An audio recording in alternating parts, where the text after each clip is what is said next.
You can feel when someone no longer needs the room. Not attention, not validation, not approval, not dominance. The room stops controlling them emotionally. And whether people realise it consciously or not, that changes everything. Because calm people feel differently. Not performatively calm. Not socially rehearsed calm. Not self-help quote calm. Just real calm. The kind that comes from nervous system regulation, internal anchoring, emotional stability, self-containment. And I honestly think people underestimate how deeply human beings read each other below conscious awareness.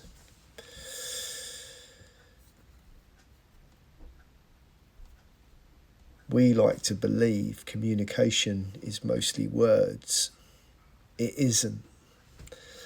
Most communication is behavioural, energetic, somatic, pattern-based. Humans are constantly reading tone, pace, eye movement, body tension, breathing, stillness,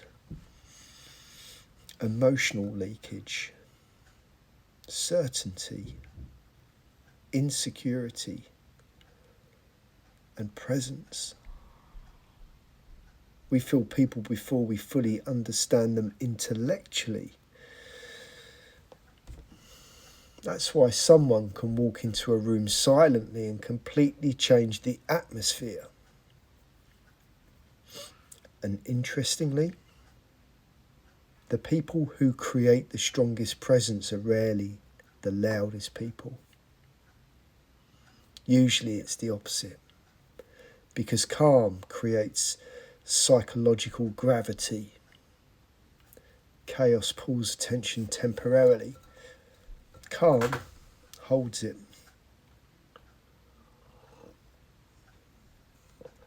There's a huge difference.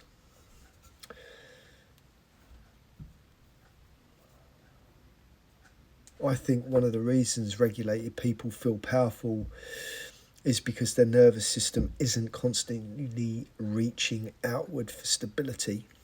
They generate more of it internally. That changes their pace, their speech, their reactions, their emotional baseline, their decision making. And most importantly,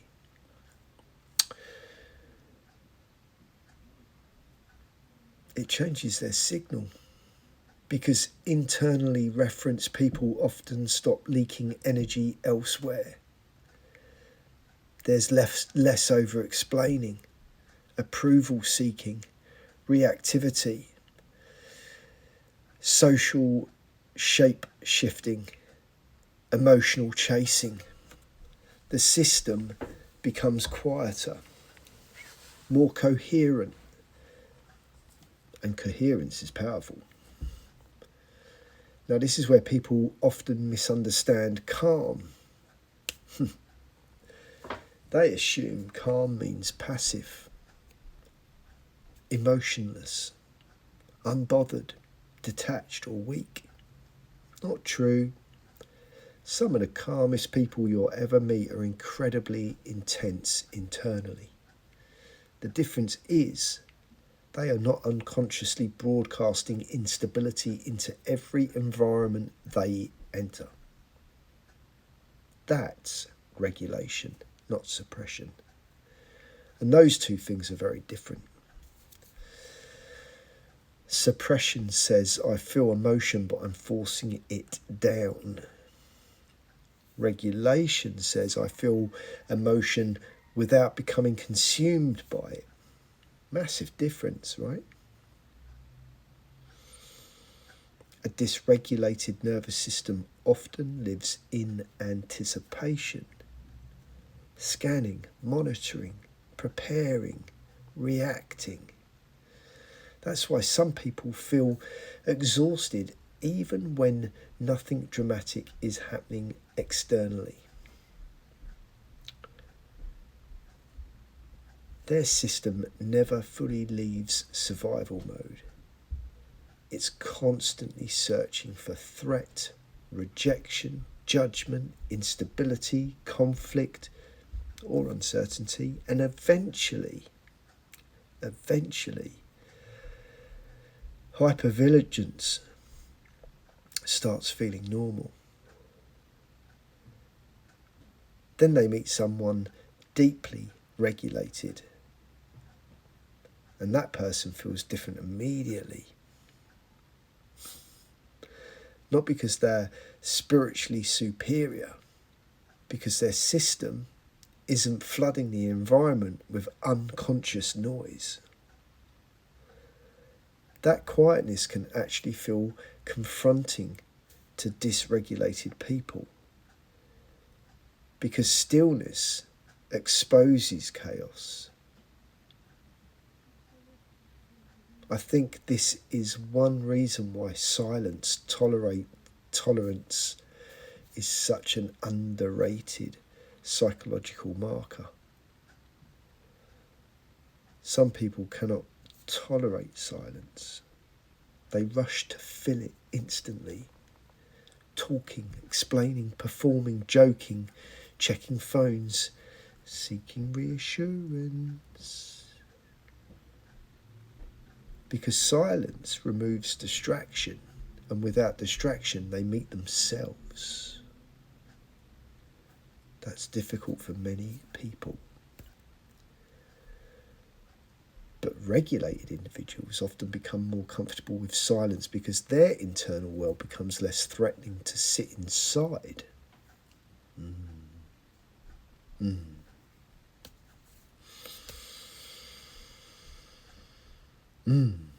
And honestly, I think this applies everywhere. Relationships, business, leadership, performance, markets, recovery.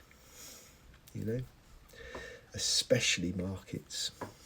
Because markets are emotional pressure environments. And pressure reveals nervous system conditioning very quickly. The trader who panics during volatility usually doesn't just panic in markets. That behaviour often exists elsewhere too. The inability to sit still, the compulsive reacting, the emotional impulsivity, the need for immediate certainty. Again, the environment changes. The nervous system pattern remains. And this is why I think calm is becoming a competitive advantage in modern life. Because the world is now engineered for dysregulation. Notifications, algorithms, comparison, outrage, overstimulation, urgency, performance, attention extraction. People are being psychologically fragmented constantly. So, someone who can maintain clarity, presence, discernment, stillness, and of course, emotional regulation begins to feel maybe a bit rare. But here's the important part. True calm cannot be faked long term. Performance eventually cracks because presence is felt deeper than persona.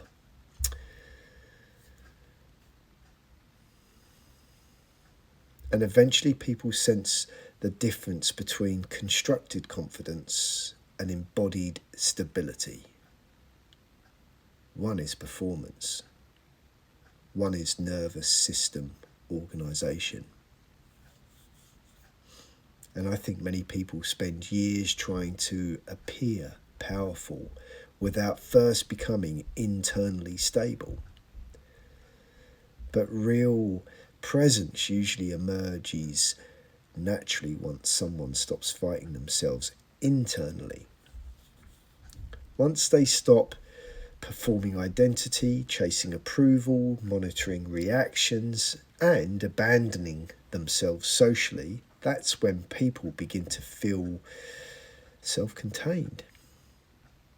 And self-contained people often change social dynamics without trying to, because they stop emotionally leaning on environments for identity. And honestly, I think this is part of what people mean when they say your energy feels different. What they're often detecting is coherence, a reduction in internal fragmentation, the nervous system settling, the signal stabilizing. Stillness is not absence. Calm is not weakness. Silence is not emptiness. Sometimes stillness is contained power. The strongest people are not always the loudest people in the room. Sometimes they are simply the least internally chaotic.